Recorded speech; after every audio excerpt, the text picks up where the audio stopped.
Hello everybody, how you all, कैसे हो आप लोग। तो देखो बच्चों, लास्ट के सेशन में हम लोग मोल मतलब अब तक जितने सेशंस किए हैं उसके अंदर we have been covering mole concepts as of now. हमने मोल कॉन्सेप्ट किया है कवर अब तक। मोल कॉन्सेप्ट में कैसा है, there is not much concept involve, वहां पे कुछ बेसिक चीजें हैं जिनके ऊपर हमें प्रॉब्लम्स करते जाना है।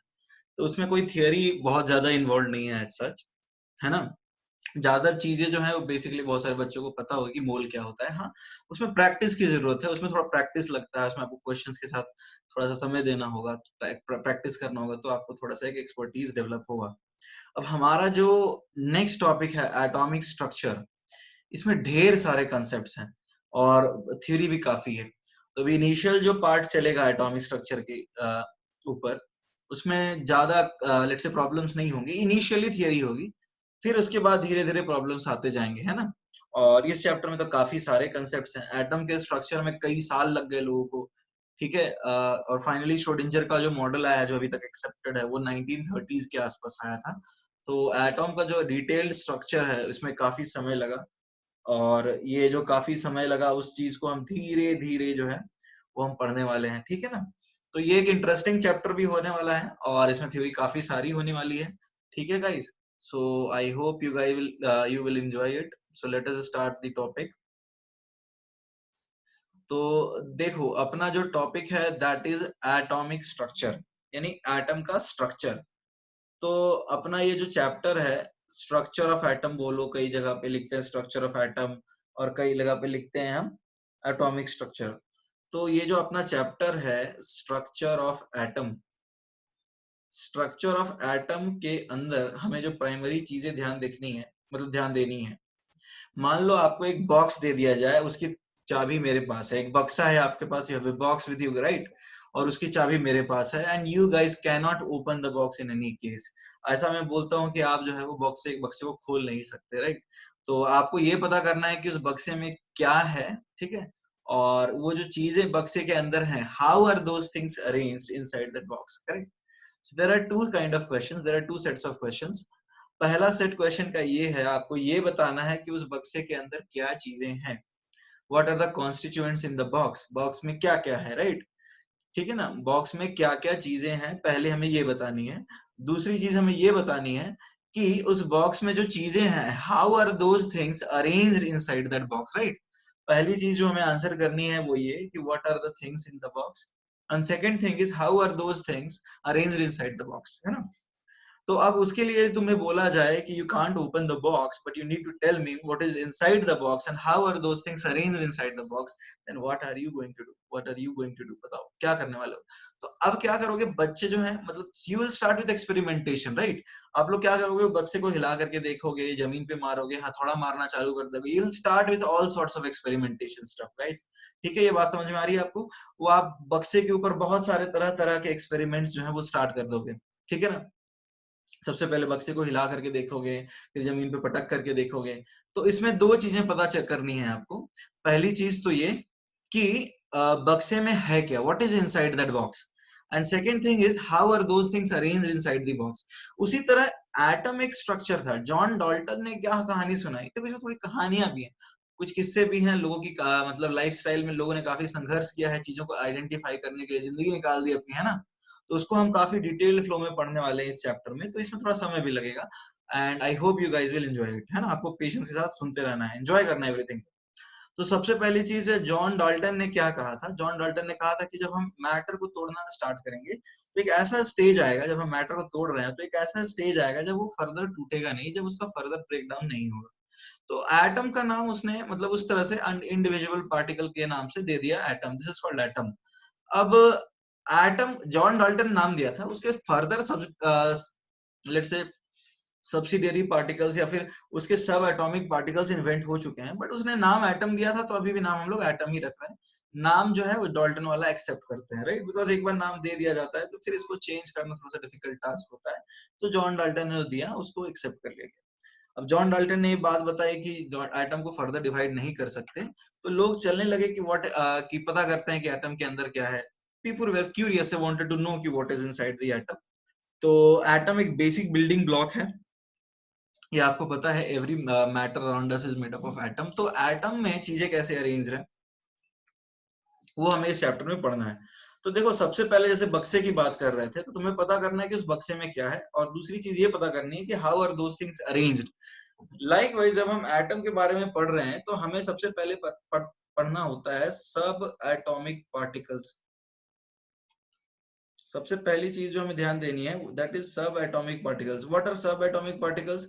These are those particles which lie inside the atom. ये जो एटम के अंदर पार्टिकल्स होते हैं उनको हम बोलते हैं सब एटॉमिक पार्टिकल्स, मतलब एटम के अंदर।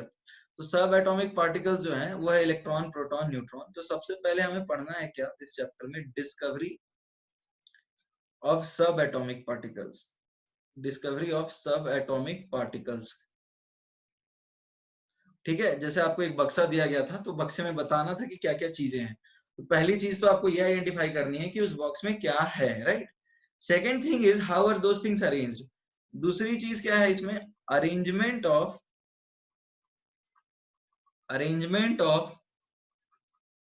सब atomic particles. Arrangement of subatomic particles inside the atom, inside the atom and the science involved in it, science involved in it। देखो क्या है, एटम के स्ट्रक्चर में काफी समय लगा, right. It took a lot of years, thousands of years लग गया, काफी समय लगा। तो इस बीच में साइंस भी डेवलप होती रही, चीजें मॉडर्नाइज होती रही, नई नई बातें लोगों को पता चलने लगी। तो जैसे जैसे साइंस डेवलप हुआ, टेक्नोलॉजी आने लगी, उसी तरह एटम का स्ट्रक्चर जो है दैट आल्सो गॉट मॉडर्नाइज्ड। तो हमें वो भी देखना है, राइट। तो सबसे पहले तुम देख रहे हो कि चैप्टर का नाम स्ट्रक्चर ऑफ एटम है।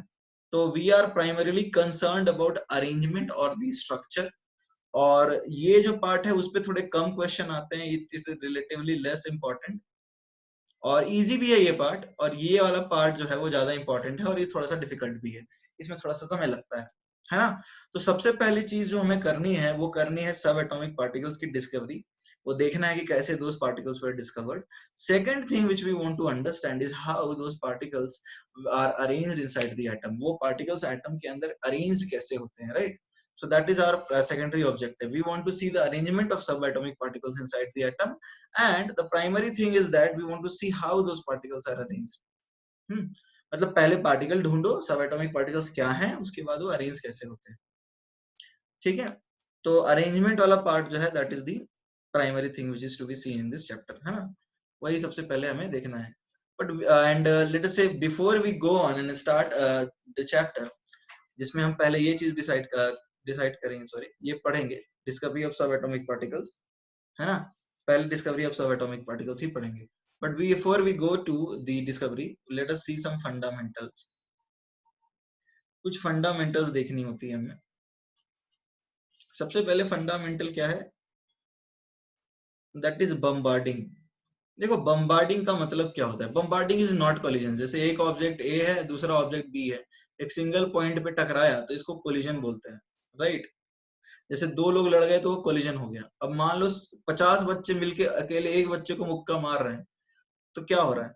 जैसे एक पॉइंट पे 50 पार्टिकल साइमल्टेनियसली कोलाइड हो रहे हैं, यानी एक बच्चा को मान लो 50 बच्चे एक पॉइंट पे मुक्का मार रहे हैं, ठीक है, तो ये हो जाएगा बॉम्बार्डिंग।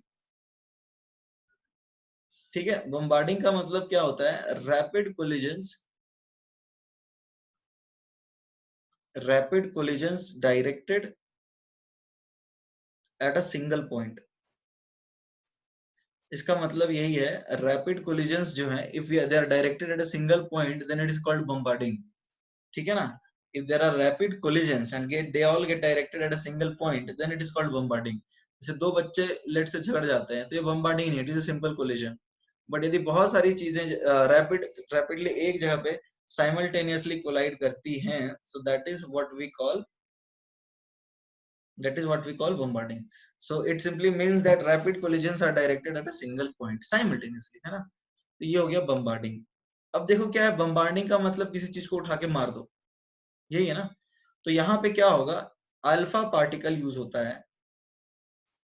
अल्फा पार्टिकल क्या है? It is doubly ionized helium nuclei is used इन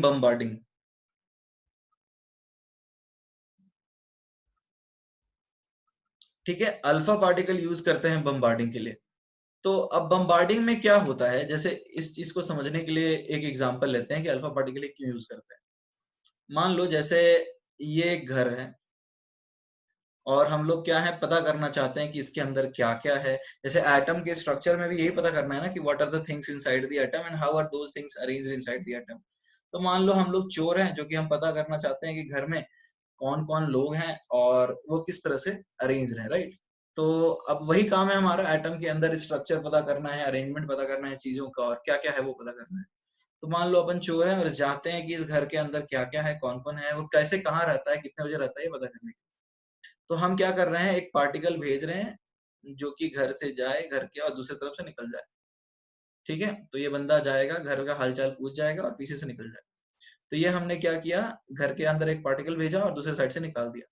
अब ये बंदा हम चाहेंगे कि जाए घर में और चीजों को, लोगों को हाल चाल पूछ करके आए, ठीक है, पता करके आए, इन्फॉर्मेशन लेके आए और हमें बताए दूसरे एंड पे, है ना। तो ये पार्टिकल का जो बिहेवियर है ये कैसा होता है, इससे हम पता कर पाएंगे। समझ में आ रही होगी बात। अब मान लो हम ये बंदा ऐसा है कि घर में गया और घर लोगों से घुल मिल गया और हमें हमारे साथ ही धोखा कर दिया, या फिर घर में उसको मन लग गया, घर के बाहर निकले ही ना, तो फिर दिक्कत हो जाएगी ना। तो होना क्या चाहिए, ये जो पार्टिकल है इसका हाई पेनिट्रेशन पावर होना चाहिए। इसका मतलब क्या है, ये एक तरफ से निकल जाए तो दूसरे तरफ से आ जाए, यानी ये बंदा जाए तो हमें आके इंफॉर्मेशन दे, right. So we want this particle to go inside the let's say house and come out of the other side. तो हम यदि बम्बार्डिंग कर रहे हैं, जैसे हम बक्से में कुछ क्या है वो पता करना चाहते हैं, तो हम यदि कुछ चीज चाहेंगे उसके अंदर बम्बार्ड करना, तो हम चाहेंगे कि दूसरे साइड से निकल जाए और हमें इंफॉर्मेशन दे दे जिससे हमें पता चल सके अंदर क्या है। तो सबसे पहला रीजन अल्फा पार्टिकल यूज करते हैं इसका है high penetration power. Alpha particle का पेनिट्रेशन पावर बहुत ज्यादा है, ये अंदर जाके अटकता नहीं है। दूसरी जो चीज इंपॉर्टेंट है और हमें ध्यान देनी है वो ये है कि it is a stable nuclei, और बोल सकते हो नॉन रिएक्टिव न्यूक्लियाई। स्टेबल और नॉन रिएक्टिव न्यूक्लियाई का मतलब क्या है, मान लो ये अल्फा पार्टिकल गया और सब मतलब क्या करते हैं, ये मेटल का टारगेट है सपोज, और इस पे हम लोग अल्फा पार्टिकल बम्बार्ड करते हैं। तो अल्फा पार्टिकल एक तरफ से जाओ और दूसरी तरफ से निकल आए, हम ये भी चाहते हैं, और हम ये चाहते हैं कि अल्फा पार्टिकल के साथ रिएक्ट ना करे। यहाँ पर क्या होगा, फिर केमिकल रिएक्शन हो जाएगा। तो alpha particle has a stable nuclei, alpha particle एक स्टेबल न्यूक्लियस है, हीलियम न्यूक्लियाई, और इसकी बहुत ज्यादा पेनिट्रेशन पावर है, इसलिए ज्यादातर केसेस में जब भी बम्बार्डिंग करना हो तो अल्फा पार्टिकल ही यूज करते हैं। So I hope you guys have understood what is bombarding. Bombarding simply means that rapid collisions are directed at a one point at one center. It is called bombarding. Why is alpha particle used? हम bombarding कर रहे हैं ताकि हमें पता चले कि अंदर क्या क्या हो रहा है, तो अल्फा पार्टिकल जाएगा और दूसरे तरफ से आ जाएगा, यानी हमें इंफॉर्मेशन बताएगा। दूसरी चीज क्या है, नॉन रिएक्टिव है, मतलब उस मेटल के साथ रिएक्ट नहीं करेगा। आई होप दिस इज क्लियर। अब देखो बम्बार्डिंग दो तरह की होती है, बम्बार्डिंग टाइप्स।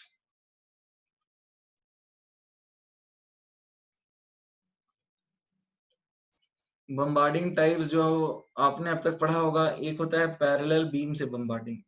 पैरेलल बीम का मतलब क्या है, जैसे ये अपने पास एक टारगेट है,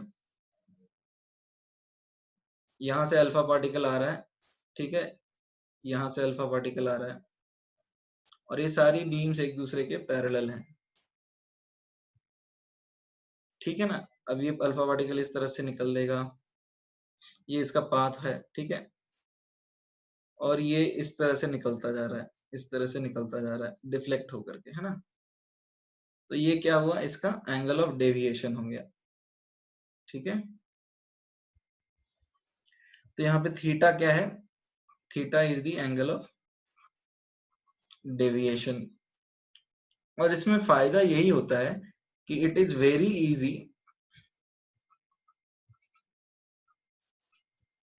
to measure the angle of deviation. यहाँ पे जो एंगल डेविएट कर रहा है उसको मेजर करना बहुत आसान होता है। It is very easy to measure the angle of deviation, कितना एंगल से वो डेविएट कर रहा है ये बताना रिलेटिवली काफी आसान हो जाता है, किसके थ्रू, पैरेलल बीम के थ्रू। बट इसमें रिजल्ट्स थोड़े से कमजोर आते हैं, बेकार। कैसे? Will see that. Converging beam क्या है?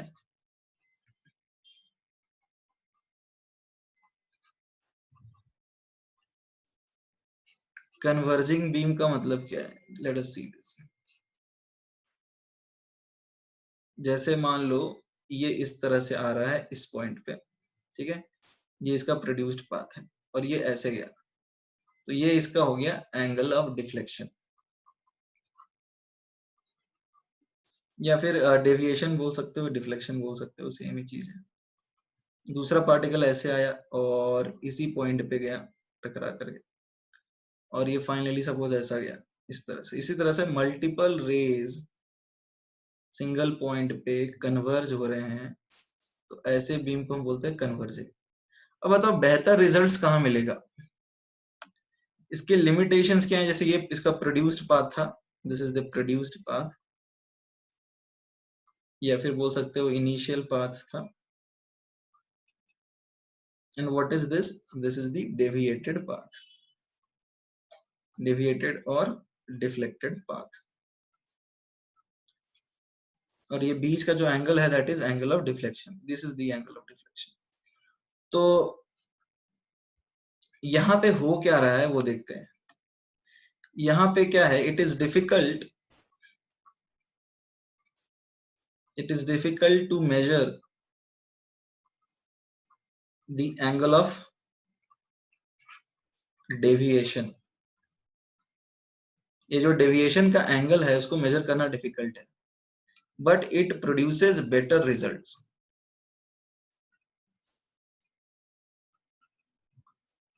और बोल सकते हैं गिव्स मोर इंफॉर्मेशन।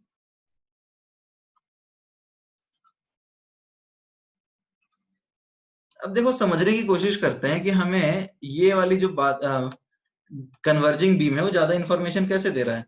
जैसे मान लो तुम्हें इस घर के बारे में पता करना था कि क्या क्या चीजें, तो तुम एक टाइम पे एक बंदे को भेजे दूसरे कमरे में, दूसरे को भेजो, तीसरे को तीसरे में भेजो, तो ये ज्यादा इंफॉर्मेशन लाएगा। और दूसरा तरीका क्या है? तुम एक ही कमरे में बहुत सारे लोगों को एक साथ भेज देते हो, तो तुम्हें क्या लगता है ज्यादा इंफॉर्मेशन इसमें मिलेगा या इसमें मिलेगा? तुम्हें एक कमरे में एक टाइम पे 50 लोगों को भेज दिए, तो वो ज्यादा इंफॉर्मेशन देखेंगे, उनका ऑब्जर्वेशन ज्यादा होगा, वो ज्यादा चीजें देखेंगे, तो ज्यादा इंफॉर्मेशन लेके आएंगे ना जब दूसरी तरफ से निकलेंगे। बट इस केस में जब एक कमरे में एक टाइम पे एक ही बंदा जाता है तो रिलेटिवली कम इंफॉर्मेशन लेके आएगा आपके पास, और इस केस में जब एक कमरे में एक साथ बहुत सारे बंदे जाते हैं तो वो ज्यादा इंफॉर्मेशन लेकर के आएंगे, right? So I hope this is clear. इधर ज्यादा इंफॉर्मेशन आएगा और इधर जो है वो कम इंफॉर्मेशन आएगा। तो हम बोल सकते हैं कि इस तरफ जो है वो ज्यादा इंफॉर्मेशन मिल रही है और हमें इस तरफ जो है वो कम इंफॉर्मेशन मिल रही है। Hope this is clear guys, है ना? इधर ज्यादा इंफॉर्मेशन है और इधर कम इंफॉर्मेशन है, ठीक है ना? तो अब बेहतर रिजल्ट तो कन्वर्जिंग बीम ही देता है, बट एंगल मेजर करना आसान होता है पैरेलल बीम के लिए, इसलिए अब तक आप जो है कन्वर्जन बीम पैरेलल बीम से ही पढ़ते आए हैं, है ना? तो पहली चीज हमने सीखी बम्बार्डिंग, एक फंडामेंटल चीज है। देखो अब मान लो जैसे बम्बार्डिंग वाले एक्सपेरिमेंट्स एटॉमिक स्ट्रक्चर में बड़े पढ़ने हैं, इसलिए बम्बार्डिंग का मतलब तो पता होना चाहिए ना, एक तो फंडामेंटल चीज हो गया, ठीक है। दूसरी एक चीज आती है specific charge.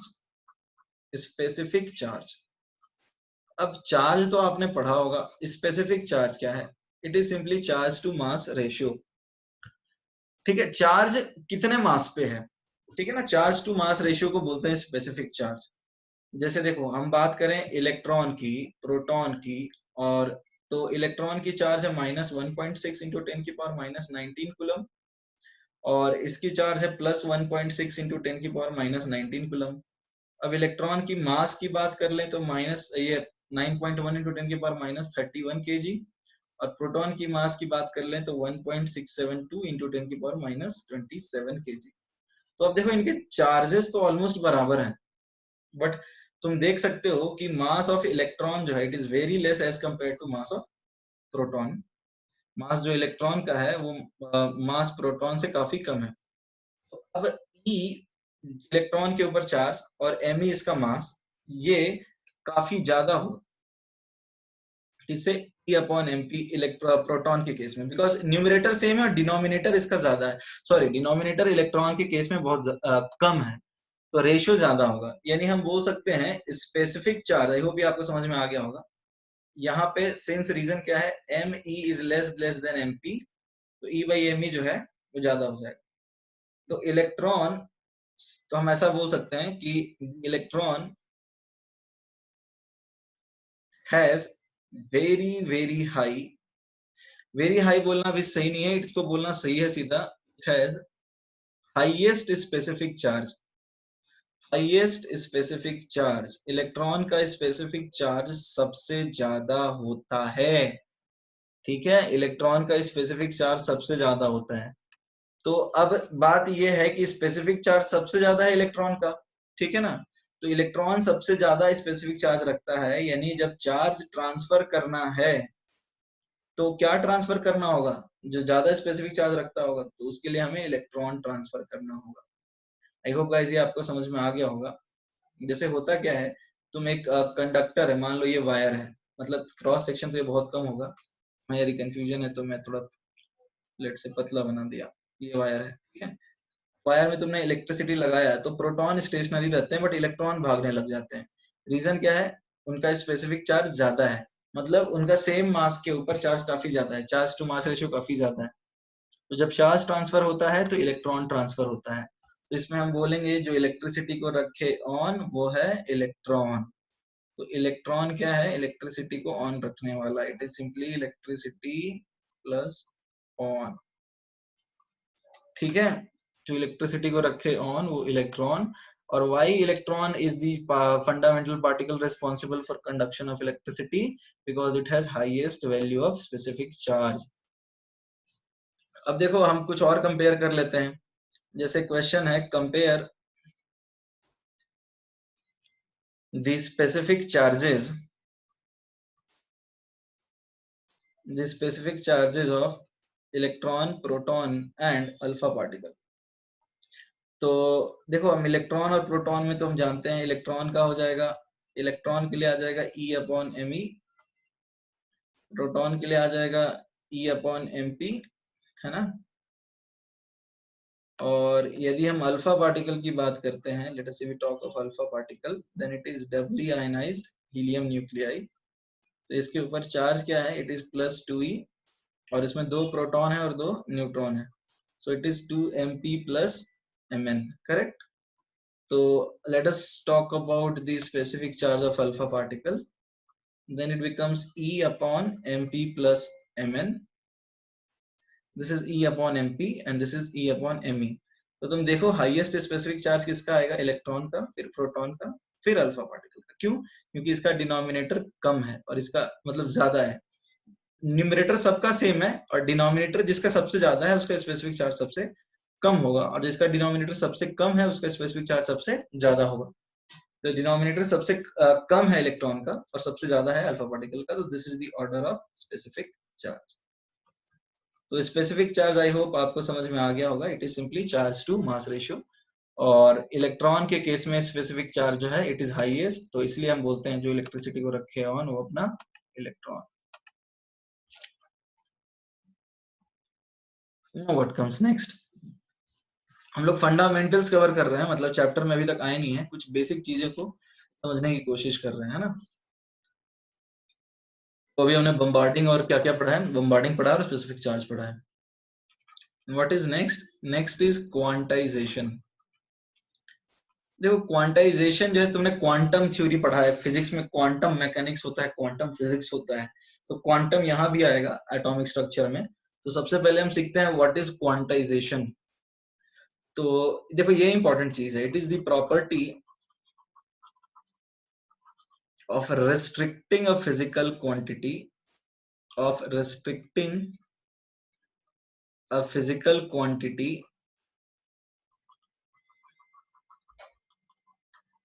to discrete units. It is the property of restricting a physical quantity to discrete units.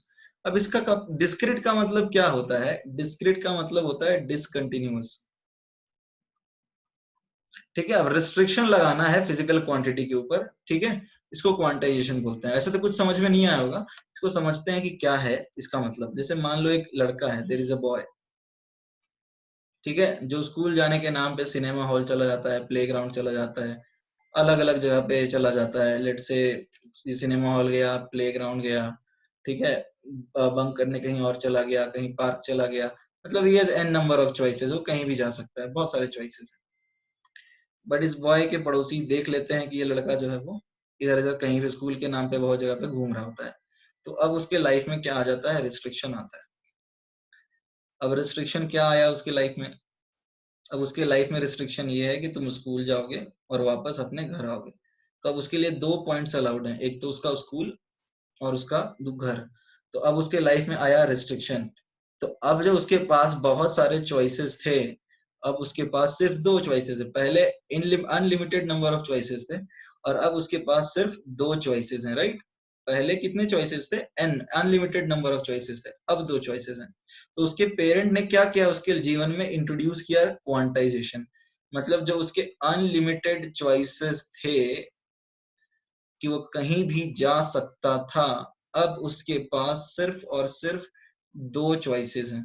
यानी पहले अनलिमिटेड चॉइसेस थे, और अब सिर्फ डिस्क्रीट यानी 2 ही चॉइसेस हैं, या तो स्कूल रहेगा या तो वो घर रहेगा, और कहीं नहीं जा सकता। साथ में एक बंदा है जो देखते रहता है, और कहीं उधर गया तो चमाट मार देता है, ठीक है। तो अब उसके पास 2 चॉइसेस हैं, या तो स्कूल रहेगा या फिर घर रहेगा। तो अब जो बच्चे के जीवन में आया, यानी बदलाव, क्या बदलाव आया, अनलिमिटेड चॉइसेस से सिर्फ लिमिटेड चॉइसेस रह गए, यानी 2 चॉइसेस रह गए। तो उस बच्चे के लाइफ में क्या आया, उसके लाइफ में आया रिस्ट्रिक्शन, यानी उसके लाइफ में आया quantization. I hope you guys have understood to a certain extent. हमने जैसे इसका डेफिनेशन क्या लिखा है, it is the process of restricting a physical quantity to discrete units. मतलब किसी भी फिजिकल क्वांटिटी को रिस्ट्रिक्ट करके उसको डिस्क्रीट यूनिट्स में लेके आना है। तो अब ये बेसिक एग्जांपल क्या था कि बच्चे के लाइफ में जो अनलिमिटेड चॉइसेस थे वो कहीं भी घूम सकता था, अब वो 2 चॉइसेस में रह गए। तो उसके लाइफ में आ गया रिस्ट्रिक्शन, उसके लाइफ में आ गया क्वांटाइजेशन, ठीक है। अब देखो रिस्ट्रिक्शन लगाना, तो अब हमने क्या पढ़ा है, क्वांटाइजेशन मतलब रिस्ट्रिक्शन लगाना है किसके ऊपर, restriction on a physical quantity, physical quantity के ऊपर लगाना है रिस्ट्रिक्शन। ये तो बच्चे के ऊपर रिस्ट्रिक्शन लगाया, अब हमें लगाना है फिजिकल क्वांटिटी के ऊपर रिस्ट्रिक्शन। सो देखो और भी रिस्ट्रिक्शन है, जैसे मान लो जैसे नोटबंदी आ गई, तो अब मान लो मार्केट में 10 के नोट चलते हैं और 50 के नोट चलते हैं, सिर्फ 2 ही नोट चलते हैं, 10 और 50, बाकी सारे बैंड, ठीक है। नोटबंदी जैसे किया, मैं एक एग्जांपल ले रहा हूँ, मान लो ऐसा केस है कि सिर्फ 10 और 50 के नोट ही चल रहे हैं, बाकी सारे बैन नहीं चलेंगे। तो अब जो मार्केट में ट्रांजैक्शन हो सकता है वो क्या हो सकता है, 10n यानी 10 के कुछ नोट दिए, फिर दूसरा क्या हो सकता है 50n2 यानी 50 के कुछ नोट दिए, या फिर 10 और 50 के दोनों नोट एक्सचेंज हुए। तो अब ये इस तरह से रिस्ट्रिक्शन लगेगा, तो जो पैसा ट्रांजैक्शन हो सकता है वो तो 10 और 50 के मल्टीपल्स में ही हो सकता है ना।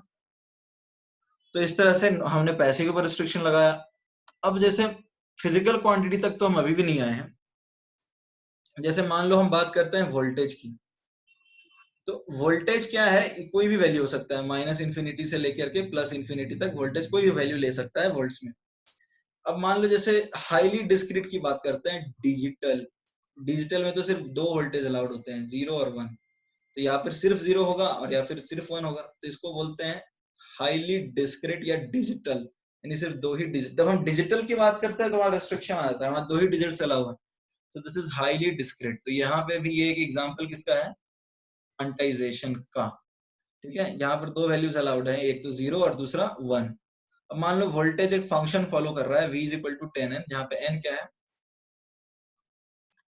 n is a natural number. तो अब वोल्टेज क्या हो सकता है, अब वोल्टेज हो सकता है 10, 20, 30, 40, इस तरह से।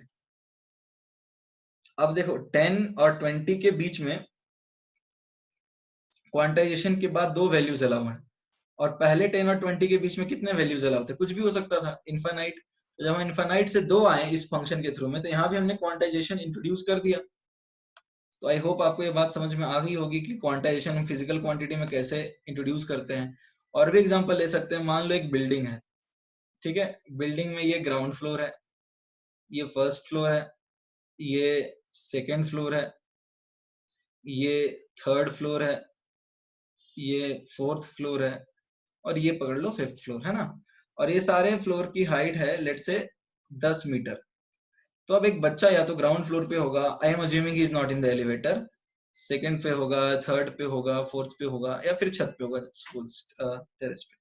तो उसकी जो हाइट है वो क्या हो सकती है? 0 मीटर हो सकती है, 10 मीटर हो सकती है, 20 मीटर हो सकती है, 30 मीटर हो सकती है, 40 मीटर हो सकती है, या फिर 50 मीटर हो सकती है। तो उसकी हाइट क्या हो सकती है? ये हो सकती है 10n, वेर n क्या है? Whole number. तो जब ये बच्चा इस छत के इस बिल्डिंग में जाएगा तो उसकी हाइट भी तो क्वांटाइज हो जाएगी, बिकॉज वो सारी वैल्यूज नहीं ले सकता। ठीक है, तो ये क्वांटाइजेशन हमने किसका कर दिया? हाइट का। अब यदि हम बोले पोटेंशियल एनर्जी, तो पोटेंशियल एनर्जी क्या होता है? पोटेंशियल एनर्जी mgh होता है, तो m और g तो सेम है। तो पोटेंशियल एनर्जी क्या हो सकता है उस बच्चे का? पोटेंशियल एनर्जी हो सकता है mg, और h क्या है? 10n, तो यानी 10 mg और n, तो यहाँ पे भी n वैल्यूज 1 2 3 4 5 6 ऐसे 0 हो सकते हैं। तो यहाँ पर पोटेंशियल एनर्जी क्या है? क्वांटाइज्ड है। तो आई होप अब आपको चीजें समझ में आ रही होंगी कि व्हाट इज क्वांटाइजेशन। क्वांटाइजेशन का मतलब होता है it is the process of putting in restrictions over a physical quantity. किसी फिजिकल क्वांटिटी के ऊपर रिस्ट्रिक्शन लगाने की प्रोसेस को क्वांटाइजेशन बोलते हैं। जैसे हमने बच्चे के केस में स्टार्ट किया कि बच्चे के लाइफ में हमने कैसे क्वांटाइजेशन इंट्रोड्यूस किया है। उसके बाद हमने ये देखा कि how do we introduce quantization in a real life situation, जहां पर हमने यहाँ पे पोटेंशियल एनर्जी को क्वांटाइज कर दिया है। I hope it is clear. और फिजिकल क्वांटिटी में जैसे हाइट के कैसे क्वांटाइजेशन किया है। ठीक है ना बच्चों? I hope it is clear कि फिजिकल क्वांटिटी में क्वांटाइजेशन कैसे आता है। तो क्वांटाइजेशन का मतलब वही है, it is the process of putting in restriction over a physical quantity. और पहले बहुत सारे वैल्यूज थे, अब कुछ डिस्क्रीट और डिसकंटिन्यूअस वैल्यूज ही पार्टिकल अक्वायर कर सकता है। तो इस प्रोसेस में रिस्ट्रिक्शन इंट्रोड्यूस करने की जो प्रक्रिया है that is called quantization. I hope you guys have understood the same. ठीक है ना?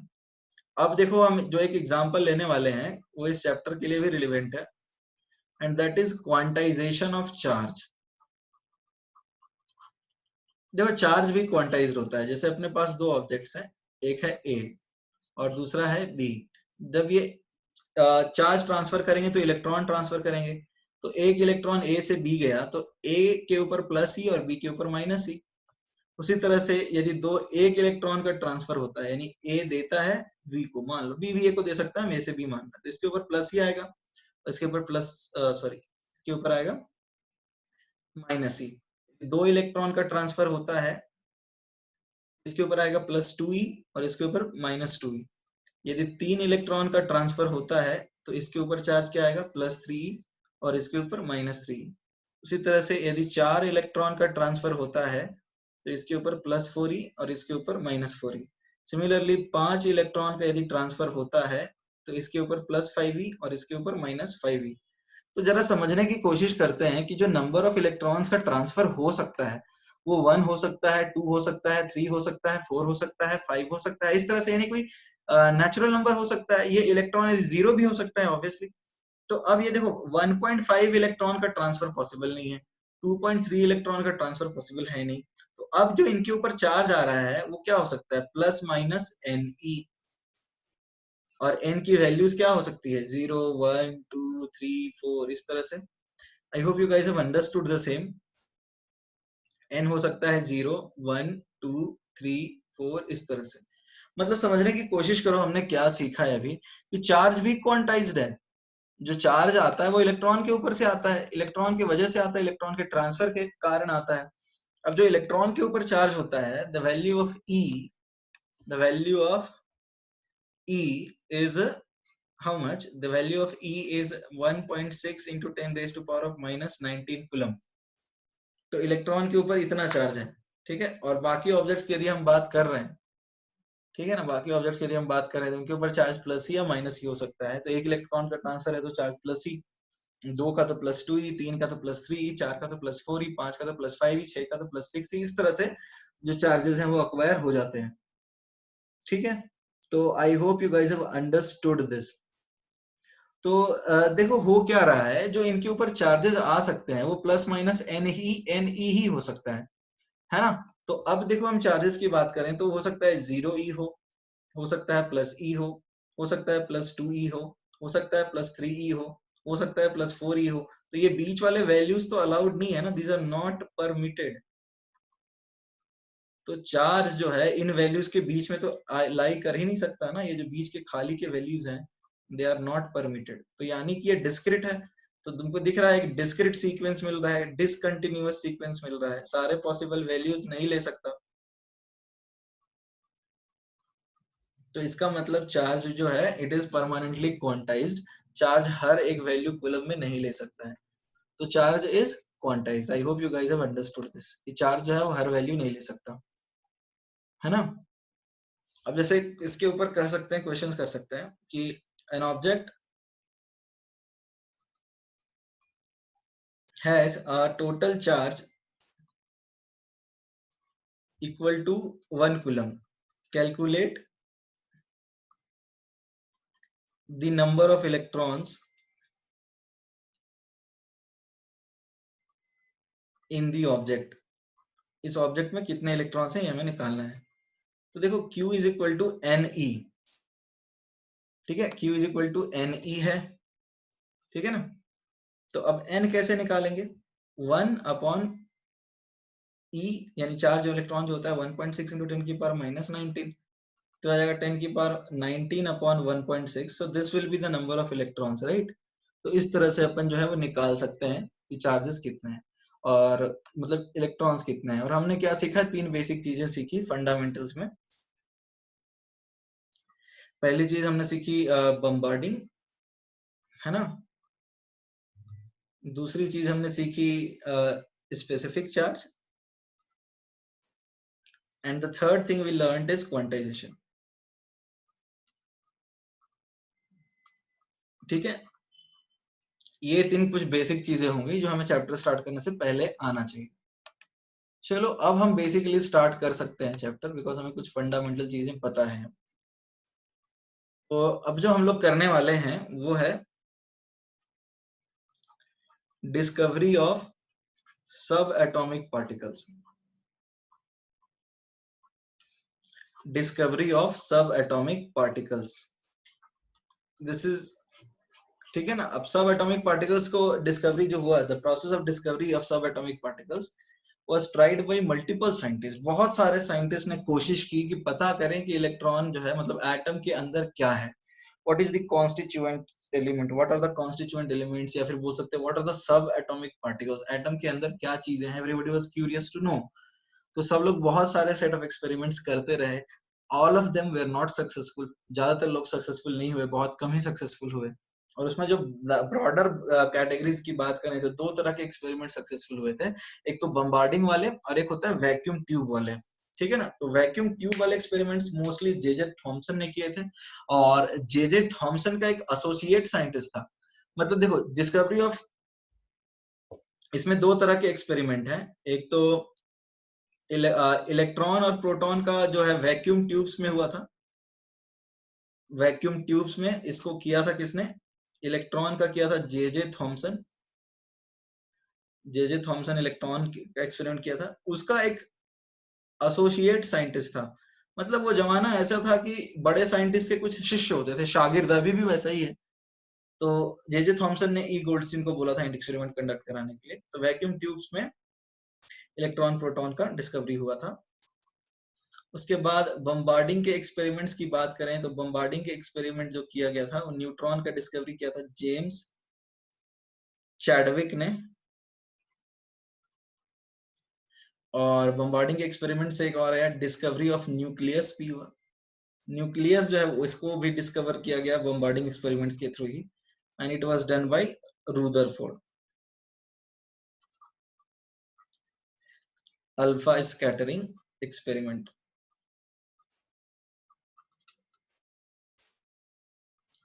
तो ये बेसिक चीजें हमें तो पढ़नी है कि discovery of subatomic particles, मतलब डिस्कवरी ऑफ इलेक्ट्रॉन है, डिस्कवरी ऑफ प्रोटॉन है, डिस्कवरी ऑफ न्यूट्रॉन है, डिस्कवरी ऑफ न्यूक्लियस है। इसमें जे थॉमसन का एक मॉडल भी आया था, जे थॉमसन्स मॉडल ऑफ एटम, वो हमें पढ़ना है, ठीक है। तो ये अपना मतलब डिस्क सब एटॉमिक पार्टिकल्स में इतनी चीजें हैं, ओके, ठीक है। तो हम लोग तो स्टार्ट कर लेते हैं डिस्कवरी ऑफ इलेक्ट्रॉन, है ना। जगह नहीं है नीचे तो नेक्स्ट पेज पे चले जाते हैं।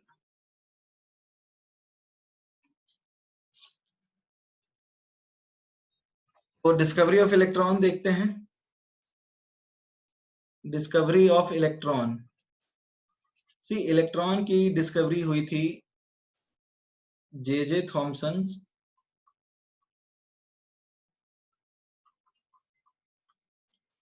कैथोड रे एक्सपेरिमेंट के तहत। ठीक है, जे थॉमसन ने एक वैक्यूम ट्यूब लिया था। वैक्यूम ट्यूब का मतलब कुछ नहीं, खाली डब्बा होता है, खाली डब्बा is called vacuum tube. Vacuum मतलब जहाँ कुछ भी नहीं हो, हवा भी नहीं हो। सो वैक्यूम वाला ट्यूब को वैक्यूम ट्यूब बोलते हैं। इसमें ऐसे कुछ खास होता है, बड़ी टर्मिनोलॉजी इन्वॉल्व नहीं है।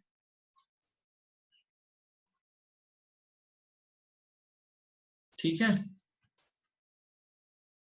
तो कुछ चीजें हमें समझने की जरूरत है। जैसे एनोड क्या होता है बच्चों? एनोड होता है अनायन attracting electrode. Anode is अनायन attracting electrode, मतलब जो आयंस एनोड की तरफ जाए उनको एनायन बोलते हैं। तो अनायन के ऊपर चार्ज नेगेटिव होगा, तो एनोड के ऊपर चार्ज पॉजिटिव होगा। एनोड क्या होता है? Anode is अनायन attracting electrode. तो ऐसा इलेक्ट्रोड जो अनायंस को अट्रैक्ट करे उसको एनोड बोलते हैं, और अनायन क्योंकि नेगेटिव चार्ज वाले होते हैं तो इसका चार्ज पॉजिटिव होगा। उसी तरह कैथोड क्या होता है? Cathode is cation attracting electrode.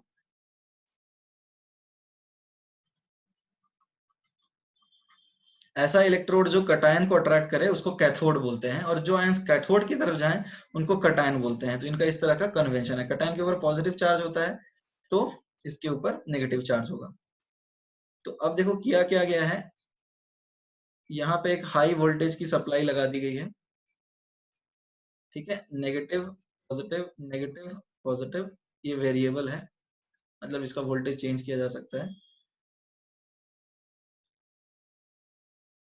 यहाँ पे ये क्या है? This is perforated anode. Perforated anode, perforations का मतलब मैं समझा दूंगा। दिस इज कैथोड, और ये वाली जो स्क्रीन है this is called fluorescent screen. Fluorescent screen क्या होता है? Will tell you. एग्जांपल है ZNS। सी परफोरेटेड का मतलब सबसे पहले कुछ चीजें समझनी है। जैसे परफोरेशंस का मतलब छोटे छोटे छेद कर देना। ठीक है, तो यदि इलेक्ट्रोड में छोटे छोटे छेद हैं तो उन छोटे छेदों को बोलते हैं perforations. This tiny holes are known as perforations, है ना। ओके, फ्लोरेसेंट स्क्रीन मतलब तुमने नाम सुना होगा CFL, कॉम्पैक्ट फ्लोरेसेंट लैम्प। मतलब यदि तुम देखोगे ट्यूबलाइट या फिर CFL के अंदर एक, यदि इसको तोड़ा होगा, कभी फोड़ा होगा तुमने, तो उसके अंदर एक व्हाइट कलर की कोटिंग मिलती है। तो उसमें जो मटेरियल लगा होता है that is called fluorescent material.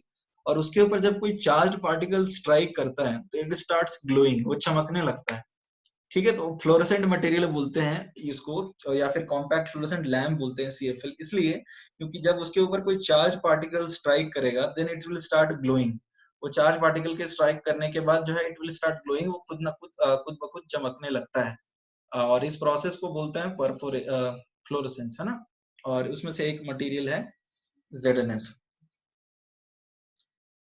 तो फ्लोरेसेंट का मतलब है property to glow in the presence of a charge particle.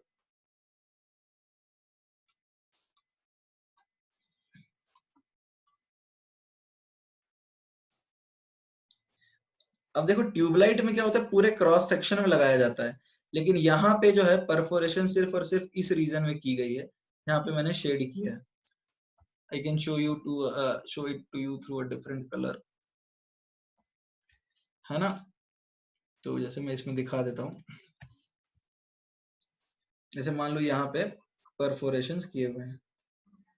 Tubelight में पूरे क्रॉस सेक्शन में किया हुआ होता है, बट यहाँ पर सिर्फ इस रीजन में परफोरेशन जो है वो किए हुए हैं। मतलब जब यहाँ पे चार्ज पार्टिकल आएंगे तो इट विल स्टार्ट ग्लोइंग।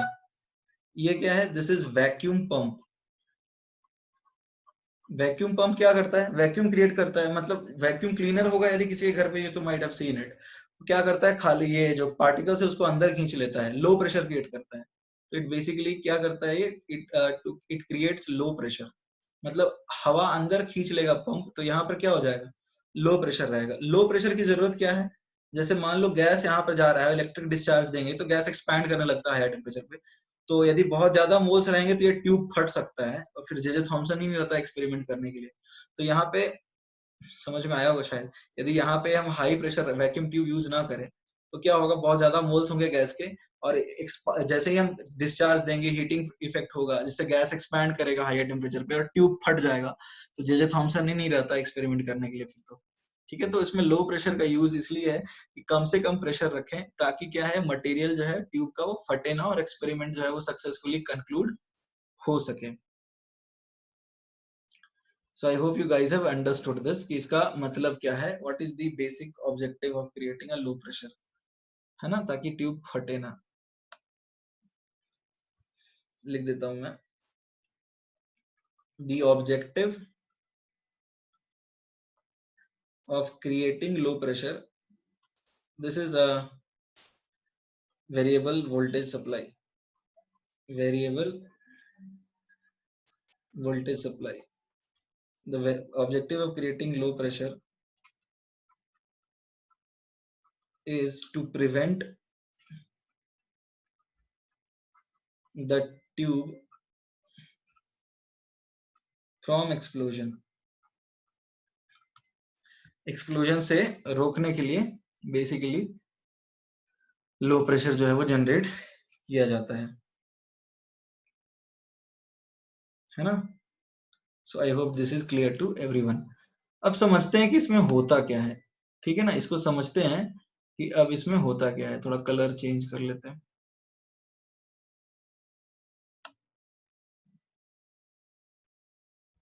ठीक है। तो अब बात यह है कि इस वैक्यूम ट्यूब में क्या लेंगे, सॉलिड, लिक्विड या गैस।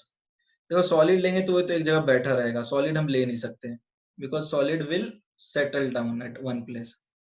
सीएफएल में क्या सॉलिड रहता है, नहीं ना, इट विल सेटल डाउन। तो हम सॉलिड ले नहीं सकते, लिक्विड भी नहीं ले सकते, लिक्विड जो है फास्टली मूव करता नहीं है, इवोपरेट हो जाता है।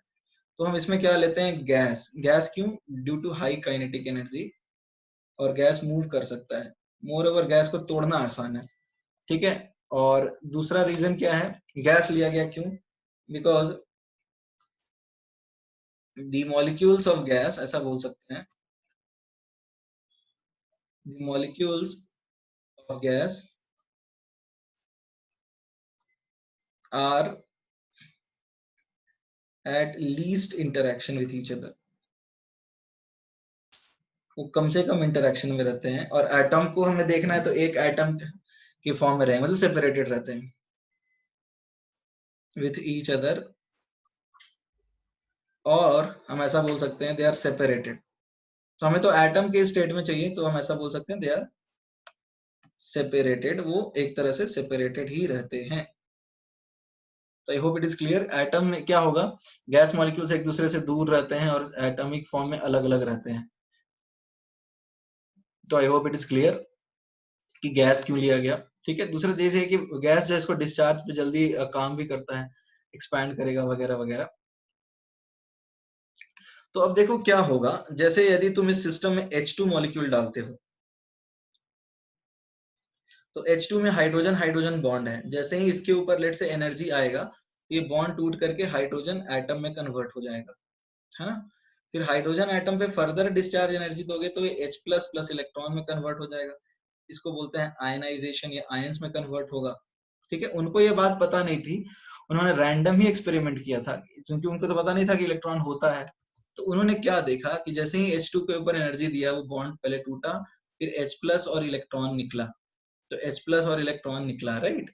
चारों तरफ H प्लस मिल गया और इलेक्ट्रॉन निकल गया, H प्लस और इलेक्ट्रॉन, H प्लस और इलेक्ट्रॉन, H प्लस प्लस और इलेक्ट्रॉन।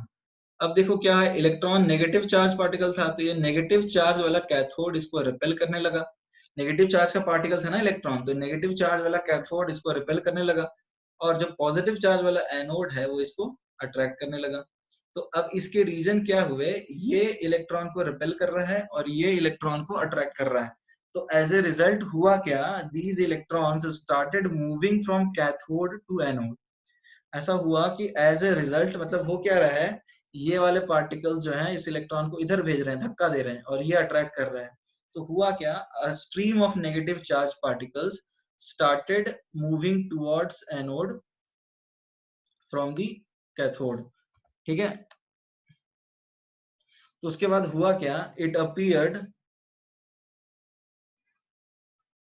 उसके बाद हुआ क्या कि it appeared as if a stream of negative charged particles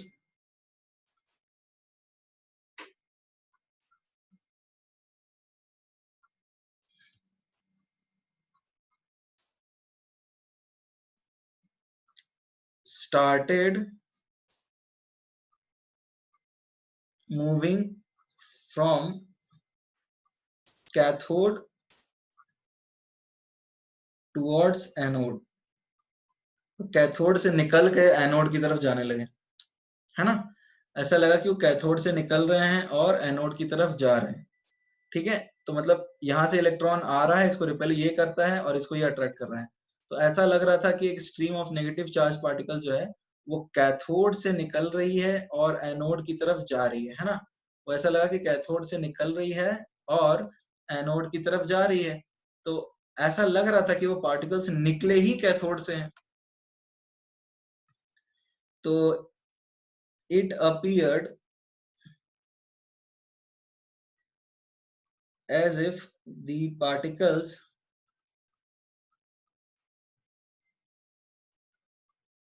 are emitted from the cathode। ऐसा लगा कि वो पार्टिकल कैथोड से ही निकल रहे हैं। And hence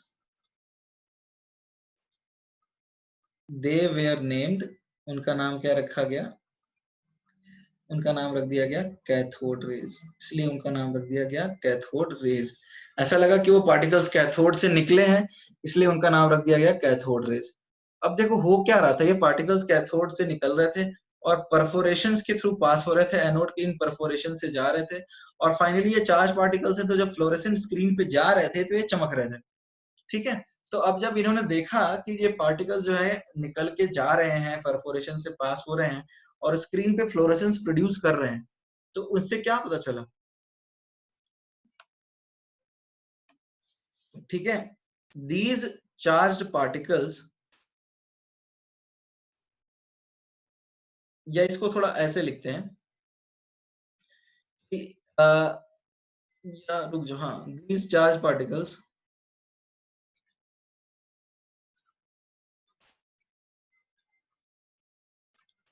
produced fluorescence on the fluorescent screen।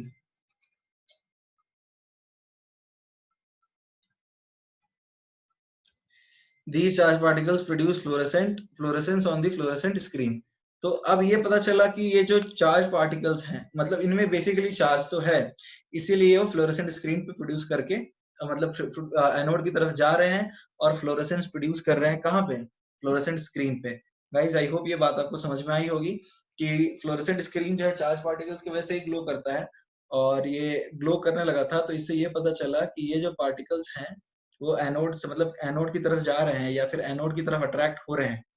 इसका मतलब ये है कि इन पार्टिकल्स के ऊपर खुद का चार्ज है, और वो चार्ज कैसा है, नेगेटिव, क्योंकि वो एनोड के पास आ रहे थे, है ना।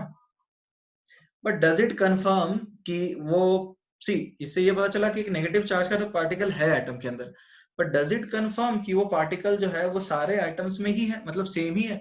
इलेक्ट्रॉन तो सारे एटम्स में मिलता है ना, वो तो सेम है, ये कोई जरूरी तो है नहीं। ठीक है, अब जैसे मान लो कराया क्या गया कि उसको एक पॉजिटिव और नेगेटिव प्लेट के बीच में फेंका गया उस इन रेज को, तो वो पॉजिटिव की तरफ गया, इसका मतलब उनके ऊपर नेगेटिव चार्ज है। ठीक है, चलो ये तो ठीक है, समझ में आ गया। तो अब जब ये दूसरे the same experiment was repeated for other gases, the same experiment was repeated for other gases, या हम बोल सकते हैं ऑन अदर गैसेस। जब अलग अलग गैसेस पे ये रिपीट किया गया तो क्या मिला? देखो अदर गैसेस के ऊपर जब इनको किया गया तो क्या मिला? जैसे हीलियम के ऊपर किया जाए तो हीलियम क्या करेगा? सबसे पहले He+ बनेगा, फिर He+ को और इलेक्ट्रॉन दोगे तो He+ दोनों इलेक्ट्रॉन प्रोड्यूस कर देगा, तो फाइनली फिर से इलेक्ट्रॉन निकलेंगे और वो फिर से इलेक्ट्रॉन जो है कैथोड से रिपेल होकर के एनोड की तरफ अट्रैक्ट होने लगेंगे, परफोरेशन से पास होंगे और फिर से फ्लोरोसेंट प्रोड्यूस करेंगे। उसी तरह जैसे और कोई एलिमेंट के लिए करते हैं, जैसे ऑक्सीजन के लिए करते हैं, O2 पहले O और O में टूट जाएगा, फिर O जो है O+ बनाएगा, फिर इलेक्ट्रॉन देगा। तो इस तरह से the negatives the same negative charge particle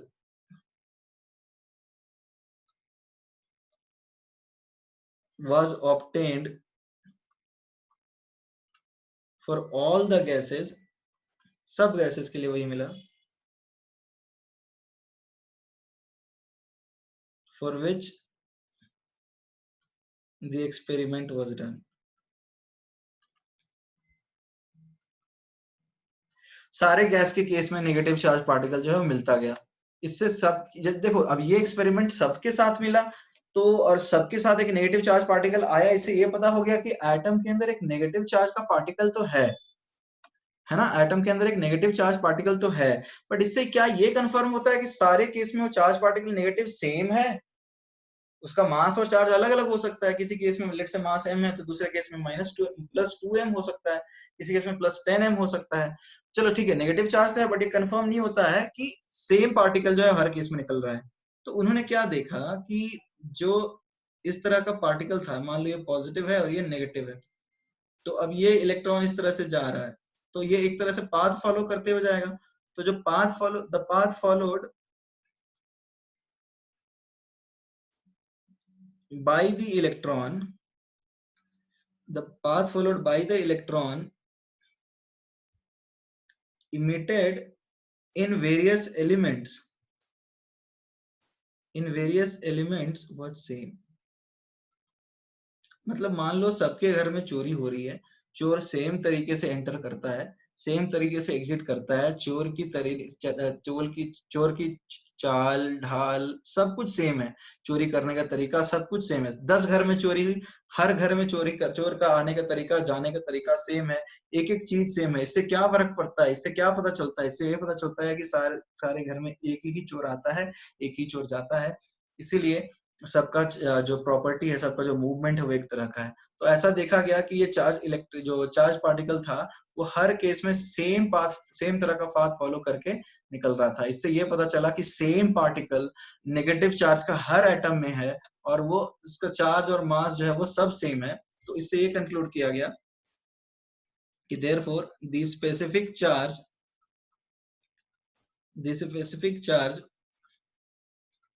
of the emitted particle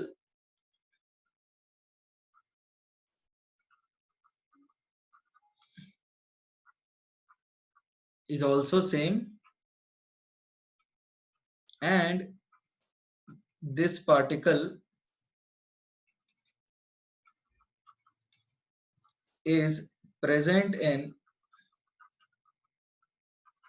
all the elements, and this particle is present in all the elements, so it is a fundamental subatomic particle। it is a fundamental subatomic particle। ये एक fundamental subatomic particle है और this particle was named electron।